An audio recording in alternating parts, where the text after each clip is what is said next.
एक राजा बहुत बड़ा प्रजापालक था। हमेशा प्रजा के हित में प्रयत्नशील रहता था। वो इतना कर्मठ था कि अपना सुख, ऐशो आराम सब छोड़कर सारा समय जन कल्याण में ही लगा देता था। यहाँ तक कि जो मोक्ष का साधन है अर्थात भगवत भजन, उसके लिए भी वो समय नहीं निकाल पाता था। एक सुबह राजा वन की तरफ भ्रमण करने के लिए जा रहा था कि उसे एक देव के दर्शन हुए। राजा ने देव को प्रणाम करते हुए उनका अभिनंदन किया और देव के हाथों में एक लंबी चौड़ी पुस्तक देखकर उनसे पूछा, महाराज, आपके हाथ में ये क्या है? देव बोले, राजन, यह हमारा बही खाता है जिसमें सभी भजन करने वालों के नाम हैं। राजा ने निराशा युक्त भाव से कहा, कृपया देखिए तो इस किताब में कहीं मेरा नाम भी है या नहीं है। देव महाराज किताब का एक एक पृष्ठ उल्टने लगे, परंतु राजा का नाम कहीं भी नजर नहीं आया। राजा ने देव को चिंतित देखकर कहा, महाराज, आप चिंतित ना हो, आपके ढूंढने में कोई भी कमी नहीं है। वास्तव में ये मेरा दुर्भाग्य है कि मैं भजन कीर्तन के लिए समय नहीं निकाल पाता और इसलिए मेरा नाम यहाँ नहीं है। उस दिन राजा के मन में आत्मग्लानि सी उत्पन्न हुई, लेकिन इसके बावजूद उन्होंने इसे नज़रअंदाज कर दिया और पुनः परोपकार की भावना से दूसरों की सेवा में लग गए। कुछ दिन बाद राजा फिर सुबह वन की तरफ टहलने के लिए निकले तो उन्हें वही देव महाराज के दर्शन हुए। इस बार भी उनके हाथ में एक पुस्तक थी। इस पुस्तक के रंग और आकार में बहुत भेद था और यह पहली वाली से काफ़ी छोटी भी थी। राजा ने फिर उन्हें प्रणाम करते हुए पूछा, महाराज, आज कौन सा बही खाता अपने हाथों में लिया हुआ है? देव ने कहा, राजन, आज के बही खाते में उन लोगों का नाम है जो ईश्वर को सबसे अधिक प्रिय है।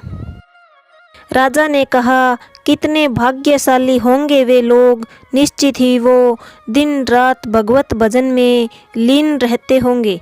क्या इस पुस्तक में कोई मेरे राज्य का भी नागरिक है? देव महाराज ने बही खाता खोला और ये क्या, पहले ही पन्ने पर पहला नाम राजा का ही था। राजा ने आश्चर्यचकित होकर पूछा, महाराज, मेरा नाम इसमें कैसे लिखा हुआ है? मैं तो मंदिर भी कभी कभार ही जाता हूँ। देव ने कहा, राजन, इसमें आश्चर्य की क्या बात है? जो लोग निष्काम होकर संसार की सेवा करते हैं, जो लोग संसार के उपकार में अपना जीवन अर्पण करते हैं, जो लोग मुक्ति का लोभ भी त्याग कर प्रभु के निर्बल संतानों की सेवा और सहायता में अपना योगदान देते हैं, उन त्यागी महापुरुषों का भजन स्वयं ईश्वर करता है। हे राजन, तुम मत पछता कि तुम पूजा पाठ नहीं करता, लोगों की सेवा कर, तू असल में भगवान की ही पूजा करता है। परोपकार और निस्वार्थ लोक सेवा किसी भी उपासना से बढ़कर है।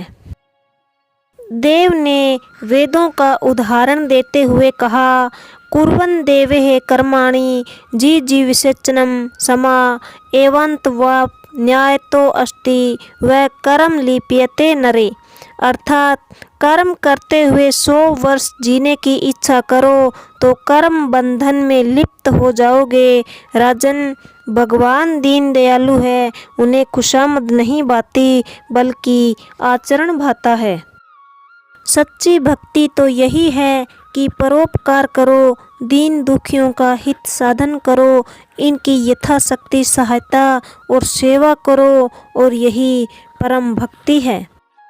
राजा को आज देव के माध्यम से बहुत बड़ा ज्ञान मिल चुका था और अब राजा भी समझ गया कि परोपकार से बड़ा कुछ भी नहीं, और जो परोपकार करते हैं वही भगवान को सबसे अधिक प्रिय होते हैं। जो व्यक्ति निस्वार्थ भाव से लोगों की सेवा करने के लिए आगे आते हैं, परमात्मा हर समय उनके कल्याण के लिए यत्न करता है।